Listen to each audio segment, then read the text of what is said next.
नमस्कार साथियों, मैं डॉक्टर धीरज चंदनी स्वागत करता हूं आपका अपने इस यूट्यूब के प्लेटफॉर्म पे। जैसा कि मैंने आपसे कहा था कि एक महत्वपूर्ण प्रकरण जिस पर हमें चर्चा करनी है पियाजे के संज्ञानात्मक विकास पर। तो पिछले कुछ दिनों में इसको तैयार करने के लिए कंटेंट पर कुछ काम कर रहा था, इसकी वजह से इसे अपलोड करने में थोड़ा टाइम लग गया, क्योंकि हम द्विभाषा को लेते हुए चल रहे हैं। जिनका अंग्रेजी है उनको भी लेकर के चलना है और जिनका हिंदी है उनको भी लेकर के चलना है। तो इसलिए इंग्लिश का भी कंटेंट हम कलेक्ट कर रहे थे ताकि हम उसे आप तक उपलब्ध करा सकें जब हमारा वीडियो कंप्लीट हो जाए और एक्सप्लेन करने में भी इजी रहे। तो इसलिए थोड़ा सा समय लग गया, उसके लिए क्षमा प्रार्थी हैं। हमारा प्रयास है कि क्योंकि टॉपिक थोड़ा सा विस्तृत है, हमारा प्रयास है कि इसकी बारीकियों को लेते हुए आप तक जो है इस प्रकरण को स्पष्ट कर दिया जाए। ठीक है, चलिए। जैसा कि आप सब पढ़ चुके हैं, बच्चे के या व्यक्ति के संज्ञानात्मक विकास मतलब कॉग्निटिव डेवलपमेंट ऑफ इंडिविजुअल पर जीन पियाजे का एक बहुत बड़ा रोल रहा है। उनकी एक अवधारणा जो रही है इस डेवलपमेंट को लेकर के, उस पर इन्होंने बहुत काम किया है। तो जीन पियाजे 1929 ये एक बहुत महत्वपूर्ण नाम है जिन्होंने संज्ञानात्मक विकास में बहुत बड़ा काम किया है। ठीक है, अब बात की जाए इनके सिद्धांत की, कुछ आधारभूत जो प्रकृति है, जो फंडामेंटल नेचर है इनके कॉग्निटिव डेवलपमेंट का, की थ्योरी का, वो भारतीय मनोविज्ञान से बहुत हद तक मिलता है, इंडियन साइकोलॉजी से। ठीक है, अब क्यों मिलता है उसके पीछे कुछ कारण है। ठीक है, कुछ अवधारणाएं हैं, उस पर चर्चा कर लेते हैं कि विकास की प्रक्रिया में संज्ञानात्मक संरचना में रूपांतरण होता है, मतलब एक कॉग्निटिव स्ट्रक्चर बनता है जो बदलता रहता है, परिमार्जित होता रहता है। ठीक है, ये एसआर बॉन्ड के रूप में ना होकर गहरा और इंटरनल होता है, मतलब ये बहुत डीप होता है और इंटरनली होता है। ठीक है, इतना गहरा कि वो बहुत बार आदत बन जाता है। ठीक है, आदत बन जाता है, हैबिट बन जाता है। अतः इसकी व्याख्या संगठनात्मक समग्र के रूप में या आंतरिक संबंध प्रणाली के रूप में, इंटरनलाइज्ड रिलेशन सिस्टम के रूप में की जाती है। ठीक है, मतलब ये इंटरनली एक सिस्टम से जुड़ा हुआ है हमारे, और उसी रिलेशन के फॉर्म में इस सिस्टम को या इस थियोरी को एक्सप्लेन किया जाता है। ठीक है, संज्ञानात्मक संरचना का विकास प्राणी की संरचना तथा उसमें वातावरण की संरचना के परस्पर क्रिया का प्रतिफल है। मतलब कि जो बच्चा होता है या जो व्यक्ति है वो अपने वातावरण के साथ कैसे इंटरैक्ट करता है और कैसे उस इंटरैक्शन का एक इम्पैक्ट पड़ता है, मतलब क्या प्रभाव पड़ रहा है उस इंटरैक्शन का, वही इसके माध्यम से स्पष्ट किया जाता है। ठीक है, यह विकास परिपक्वता या सामान्य अधिगम का प्रतिफल नहीं है। मतलब ऐसा नहीं कि कोई चीज़ नॉर्मली सिखा दी गई तो उसके प्रभाव में संज्ञानात्मक विकास हो रहा हो, या एक बच्चा बस उम्र में आ गया तो परिपक्वता से वो हो जाए। मैंने हमने एक वीडियो अपलोड किया था और आपने पढ़ा भी है बीएड में कि वृद्धि और विकास के बीच का जो संबंध होता है, परिपक्वता जरूरी है विकास के लिए, लेकिन जरूरी नहीं है कि परिपक्वता आ जाए तो विकास हो ही जाए। ठीक है, तो परिपक्वता या नॉर्मल जो एक डेवलपमेंट है, शैशवावस्था, बाल्यावस्था, इस पर भी हमने जो टॉपिक बनाए हैं या वीडियो बनाए हैं, उससे भी संज्ञानात्मक विकास बहुत हद तक, बहुत मामलों में, बहुत डायमेंशंस में अलग है। मैंने बताया ये एक अन्योन्य क्रिया वातावरण के साथ कैसे इंटरैक्ट करते हैं, ये उस पर बहुत हद तक निर्भर करता है। ठीक है, ये संज्ञानात्मक संरचना पर निर्भर करता है। ठीक है, अब देखिए, पियाजे ने अपने संज्ञानात्मक सिद्धांत में, जैसे कि बात आपको बताई गई कि एक क्रमिक रूप से कुछ क्रियाएं हैं जो एक निश्चित वातावरण में या एक अपने वातावरण में एक निश्चित उम्र में आने के बाद बच्चा कुछ चीज़ें सीख जाता है। ठीक है, अब जैसा कि आप लोगों ने पढ़ा हुआ है, सिंपली सबको पता है, पियाजे ने 4 स्तर बांट दिए। संवेदी गामक अवस्था, सेंसरी मोटर स्टेज 0 से 2, फिर उसके बाद 2 से 7 ये जो पूर्व संक्रियात्मक अवस्था है, प्री ऑपरेशनल स्टेज। ठीक है, उसके बाद कॉन्क्रीट ऑपरेशनल स्टेज, मूर्त संक्रियात्मक अवस्था, उसके बाद औपचारिक संक्रियात्मक अवस्था, फॉर्मल जो आपका जो है फॉर्मल फंक्शनल डेवलपमेंट जो है। ठीक है, तो ये सारी चीज़ें हैं जिस पर उसने एक उम्र बताई, ये तो सब कुछ सबको ही जानता है, ठीक है। इसकी कुछ बारीकियां हैं, देखिए ये चीज़ जो कॉन्सेप्ट हम आपके साथ एक्सप्लेन कर रहे हैं या जो चर्चा कर रहे हैं, बहुत निश्चित तौर पे आपने पढ़ा होगा, लेकिन इसकी जो बारीकियां हैं वो आपको अन्य प्रतियोगी परीक्षाओं में भी लाभप्रद होंगी। जैसे सीटेट है, केवीएस है, या अदर कोई भी कंपटीशन आता है तो इसमें पूछता है विलोमीयता क्या है, व्हाट इज़ रिवर्सिबिलिटी, ठीक है, पियाजे के सिद्धांत के अनुसार। तो इन चीज़ों को हम कुछ क्लियर करते चलेंगे इस वीडियो में। तो वीडियो थोड़ा बड़ा हो सकता है, इसलिए पेशेंस के साथ पूरा अंत तक देखेंगे तो ये आपके लिए भी बेहतरीन होगा, और अगर आपको लगे तो इसे आप साझा भी कर सकते हैं अपने साथियों के साथ जो सीटेट की भी तैयारी कर रहे हैं, ठीक है। अब चलिए आगे चलते हैं। संज्ञानात्मक विकास व्यक्ति और उसके वातावरण की परस्पर क्रिया के फलस्वरूप होता है। ये बात जैसे मैंने आपसे चर्चा की, एक इंटरैक्शन होता है, हम कैसे इंटरैक्ट करते हैं उस पर संज्ञानात्मक विकास निर्भर करता है, ठीक है। अब देखिए, ये इक्विलिब्रियम, समतुल्यता, ठीक है, संतुलन और वातावरण के साथ अडाप्टेशन की ओर बढ़ता है, ठीक है। मतलब अडाप्टेशन कैसे होता है, अब देखिए अडाप्टेशन में दो चीज़ें और आएंगी इस चीज़ को, एसिमिलेशन, ठीक है, और उसके बाद आपका ऑर्गेनाइजेशन, ठीक है। तो ये चीज़ें भी हम क्लियर करेंगे, ठीक है। इनहेल्डर एक सहकर्मी थे, इनहेल्डर नाम था पियाजे के, उन्होंने इस चीज़ को और स्पष्ट किया है कि पियाजे के संज्ञानात्मक विकास में क्या क्या चीज़ें थी, ठीक है। एक पियाजे ने बताया कि विकास का प्रत्येक एक रचनात्मक काल होता है, कंस्ट्रक्शन का एक पीरियड होता है, जैसे 0 से 2, 2 से 7, 7 से 11, 11 से ऊपर। 0 से 2 उम्र में क्या होता है, संवेदीगामक अवस्था, मतलब सेंसरी मोटर स्टेज, 0 से 2 वर्ष, ठीक। उसके बाद क्या है, 0 से 2, 2 से 7, ठीक है, आपका पूर्व संक्रियात्मक अवस्था। उसके बाद क्या आती है, मूर्त संक्रियात्मक अवस्था आती है 7 से 11, ठीक। उसके बाद आती है औपचारिक संक्रियात्मक अवस्था 11 साल से ऊपर, ठीक है। तो ये चीज़ें आप जानते हैं। चलिए इसको और आगे स्पष्ट करते हैं। ये चीज़ जैसे क्लियर आपको की गई, पियाजे के अनुसार संज्ञानात्मक अवस्था क्या है, संवेदी पेशीय स्तर की जो है सेंसरी मोटर स्टेज जन्म से 2 साल तक, पूर्व संक्रियात्मक अवस्था प्री ऑपरेशनल स्टेज 2 से 7 वर्ष तक। इसको 2 पार्ट में बांटा जा सकता है या बांटा गया है पियाजे के अनुसार।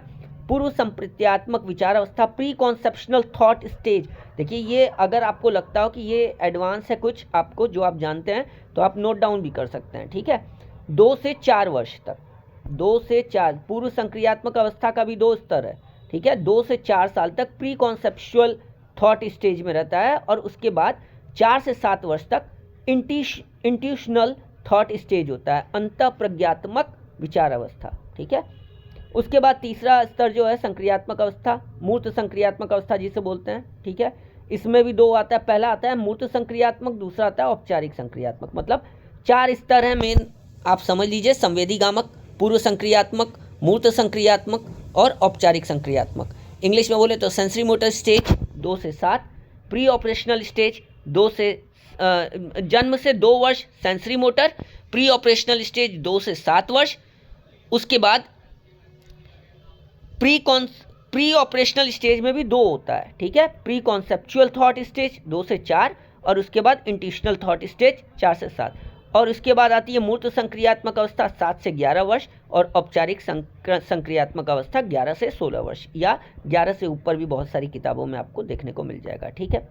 अब चलिए समझते हैं इसके कुछ टर्म्स जो बहुत इंपॉर्टेंट है। पियाजे बुद्धि को अनुकूलन एवं संगठन की प्रक्रिया के रूप में मानते हैं, ठीक है। मतलब एडाप्टेशन और ऑर्गेनाइजेशन का जो प्रोसेस है उसको वो मानते थे कि उस प्रोसेस से ही इंटेलिजेंस या बुद्धि कह सकते हैं, ठीक है, विकास उसी से जुड़ा हुआ है। बालक और उसके वातावरण के मध्य चलने वाली परस्पर क्रिया, मतलब इंटरैक्शन द्वारा निर्मित समतुल्यन, मतलब एक इक्विलिब्रियम डेवलप होता है। इसे पियाजे ने अनुकूलन का, एडाप्टेशन का, मतलब एक संतुलन की अवस्था, ठीक है। अनोन क्रिया होगी, हम सोचेंगे बच्चा वातावरण को जब पहली बार देखता है, ऑब्जर्व करता है, तो बहुत बार उसके लिए कुछ चीज़ें नई होती हैं, ठीक है। तो जब नई चीज़ों को वो देखता है या वो उसके साथ स्कीमा बनाता है, कुछ अपने मस्तिष्क में कुछ प्रतिरूपण तैयार करता है जिसे स्कीमा बोलते हैं, ठीक है। उससे क्या करता है, फिर वो वातावरण में या जो पूर्व में निर्मित चित्र हैं, मानसिक चित्र, उनमें परिमार्जन करता है। तो ये सारी चीज़ें एडाप्टेशन में काम आती हैं, अनुकूलन में काम आती हैं, ठीक है। जब वो साम्य अवस्था में हो पहुंच जाता है। साम्य अवस्था किस किस चीज़ में, जो वो सोचता है, जो मानसिक रूप से उसके स्कीमास बन रहे हैं, ठीक है, मानसिक चित्र बन रहे हैं, और वातावरण में जो वो देख रहा है अन्योन्य क्रिया करने के माध्यम से, ठीक है। चलिए इसको आगे और समझते हैं। बुद्धि से युक्त क्रियाओं को बुनियादी और बार बार दोहराए जा सकने वाली इकाइयों को पियाजे ने स्कीमा कहा। मतलब जो बार बार रिपीट की जाती है, बेसिक जो हमारी फंक्शनिंग है, जैसे ब्रश करना, ठीक है, या देखना, देखते हैं हम किसी को, तो देखने के फलस्वरूप जो चीज़ें हमें दिख रही हैं, ठीक है, तो उससे एक मानचित्र तैयार होता है। मानचित्र कह सकते हैं, एक मानसिक चित्रण होता है, उसको स्कीमा बोलते हैं, ठीक है। ये इकाई है, ठीक है, जो बार बार रिपीट की जाए। इन बौद्धिक संरचनाओं, इसे बौद्धिक संरचना या मानसिक संरचना या मानसिक चित्रण स्कीमास कहते हैं, ठीक है, के समन्वित रूप को, जब बहुत सारे स्कीमा बन जाते हैं तो इसे एक समग्र रूप में ऑर्गेनाइजेशन बोलते हैं। इससे घबराइए मत, चीज़ों को बस समझते चलिएगा, ठीक है। अब क्या है, यहाँ पर एक महत्वपूर्ण टर्म की बात की गई। किस टर्म की बात की गई? टर्म की बात की गई अडाप्टेशन, ठीक।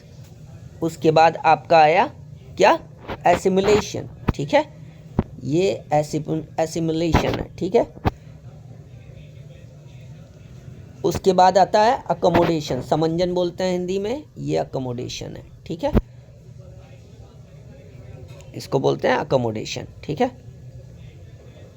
तो ये चीज़ें आपके सामने रखी गई। अब एसिमिलेशन, एकोमोडेशन क्या होता है, इसको भी क्लियर कर देते हैं, ठीक है।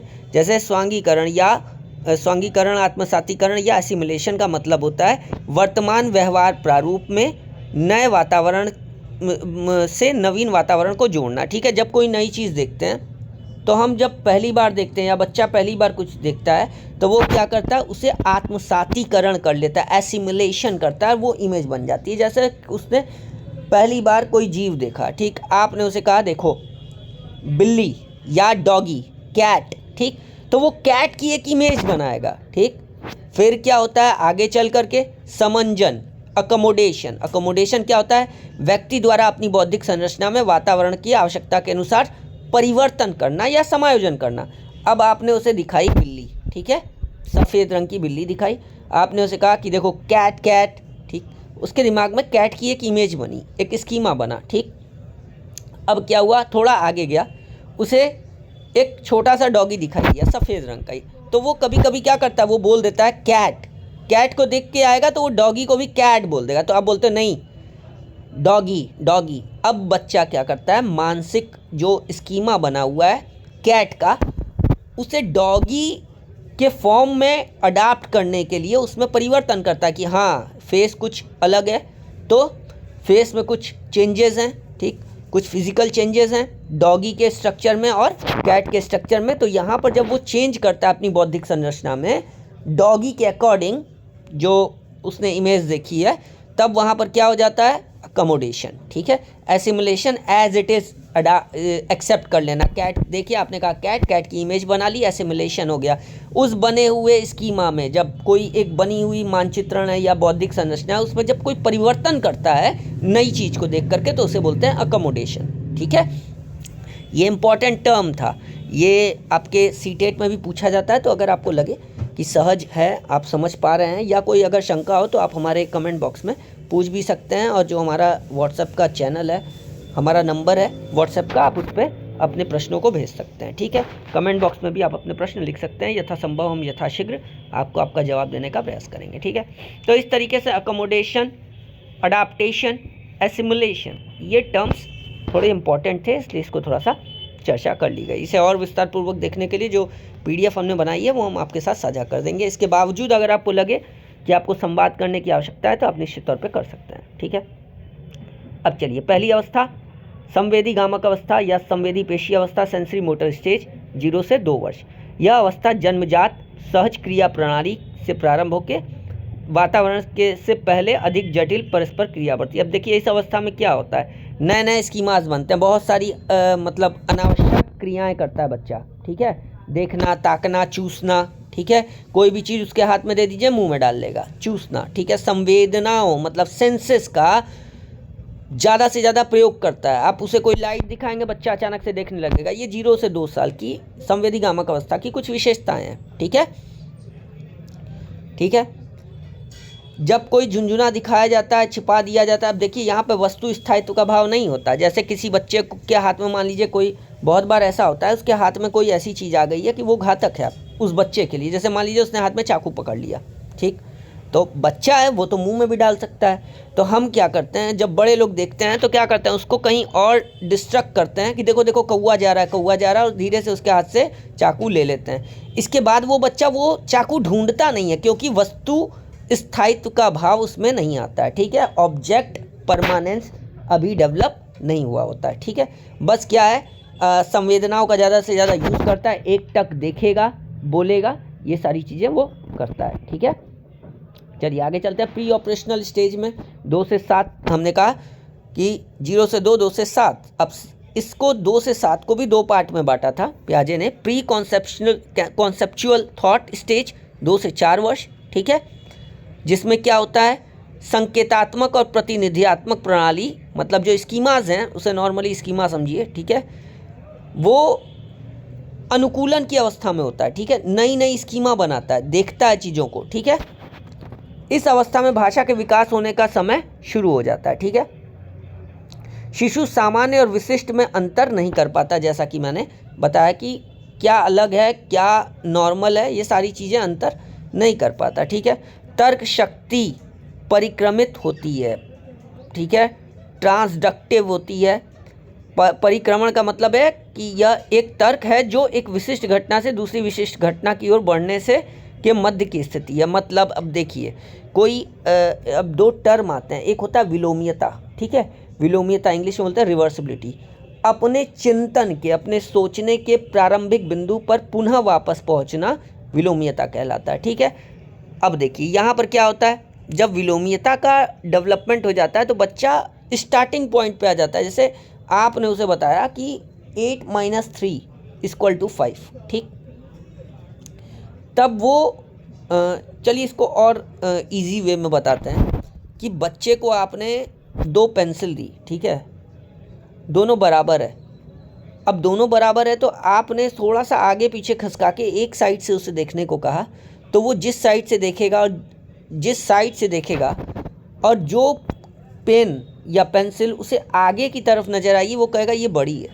ठीक है, वो ये नहीं सोच पाता कि नहीं इसे आगे की तरफ किया गया तो पीछे से ये छोटी भी हुई होगी। मतलब विलोमीयता, अपने सोचने के प्रारंभिक बिंदु पर वो पहुंचने में असमर्थ होता है। ठीक है, इसे वस्तु संरक्षण के भाव से भी देखा जाता है। वस्तु संरक्षण के लिए विलोमीयता का होना जरूरी है। जैसे कभी कभी ग्लास में आपने कुछ दे दिया बच्चे को, ठीक है, खाने के लिए, अब वो सोचता है इसमें कम है। कभी कभी बच्चे जिद करते हैं कि नहीं हमें थाली में दो, क्योंकि उन्हें लगता है कि थाली में ज़्यादा आता है। और आप क्या करते हो, कटोरी में जो चीज़ है, खीर है, तो आप उसे थाली में पलट देते हो तो बच्चे को लगता है कि उसे अब ज़्यादा मिल रहा है। ठीक है, तो वो ये नहीं सोच पाता कि अरे नहीं, पात्र बदल जाने से आयतन नहीं बदल गया वस्तु का, ठीक है, लिक्विड का, तो वो प्रारंभिक बिंदु पे नहीं पहुंच पा रहा। ठीक, और एक चीज़ होती है मल्टीपल जो तार्किक गुणितता, ठीक है, मल्टीपल रीजनिंग होती है, जब 2 से ज़्यादा डायमेंशंस को एक साथ नहीं देख पाता बच्चा। ठीक है, इस चीज़ का भी कमी होती है यहाँ पर। जैसे बच्चा क्या करता है, आप केवल 2 डायमेंशन देखता है। ठीक है, 2 डायमेंशंस को एक साथ नहीं देख पाता। जैसे ग्लास की लंबाई और चौड़ाई होती है, चौड़ाई कम होती है तो ज़्यादा ऊपर तक पानी आता है। ठीक है, उसी पानी को थाली में गिरा दीजिए तो हाइट उसकी कम हो जाती है, चौड़ाई बढ़ जाती है। तो जिस डायमेंशन को वो ऑब्जर्व करता है उस हिसाब से वो ये कह देता है कि ये ज़्यादा है, ठीक है, या कम है।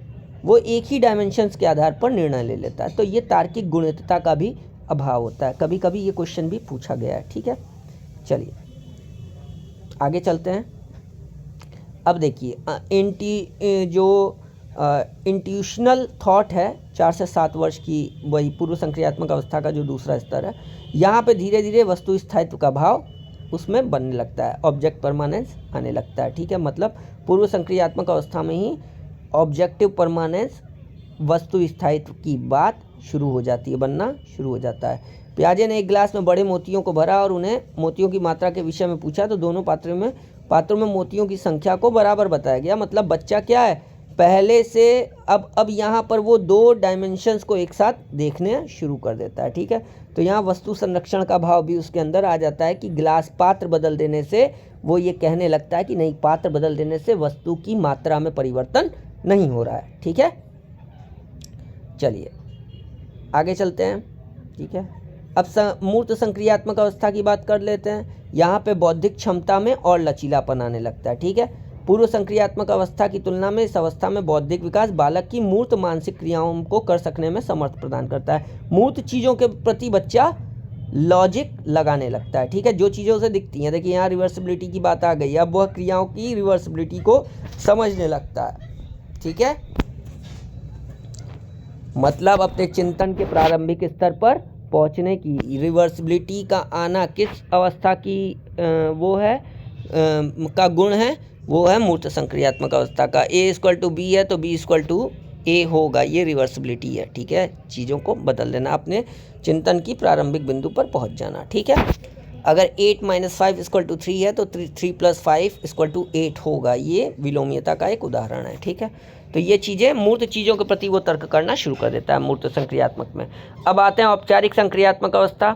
यहाँ पर बच्चा जो है बौद्धिक चिंतन करने लगता है और अमूर्त स्तर पर अपने तर्क, अपने चिंतन को प्रस्तुत करने लगता है। मतलब एब्स्ट्रैक्ट टॉपिक भी हो तो बच्चा क्या करने लगेगा, अमूर्त स्तर पर बौद्धिक क्रियाएं करना शुरू कर देगा। ठीक है, तो अमूर्त स्तर पर वो अपनी बातें रखना शुरू कर देता है, जैसे सत्य सफलता की कुंजी है। ठीक है, ये हर अंत एक नई शुरुआत होता है। ये सब टॉपिक ऐसे हैं, ये एब्स्ट्रैक्ट टॉपिक हैं जहाँ पर बच्चा तर्क करना शुरू कर देता है कि हाँ, हम क्या है, हर सफलता से हम कुछ सीखते हैं, हर अंत एक नई शुरुआत है, तो वो तर्क देने लगता है। ये औपचारिक संक्रियात्मक अवस्था की कुछ विशेषताएं हैं। तो हमारा प्रयास था कि हमने कुछ जो इम्पोर्टेंट टर्म्स थे उसको इस टॉपिक के माध्यम से क्लियर करने का प्रयास किया है।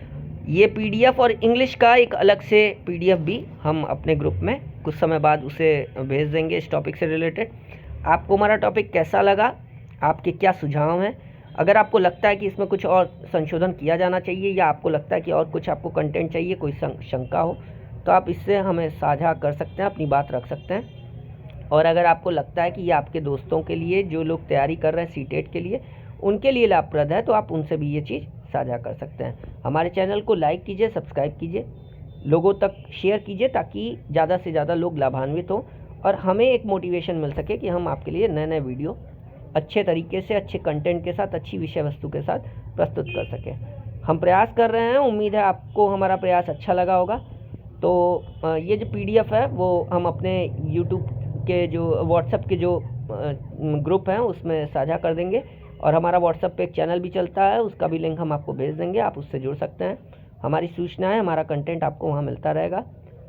आपने पूरे वीडियो को बड़े धैर्य के साथ देखा, इसके लिए बहुत बहुत धन्यवाद। उम्मीद करते हैं आपको हमारा वीडियो, हमारा प्रयास अच्छा लगा होगा। जय हिंद, जय भारत।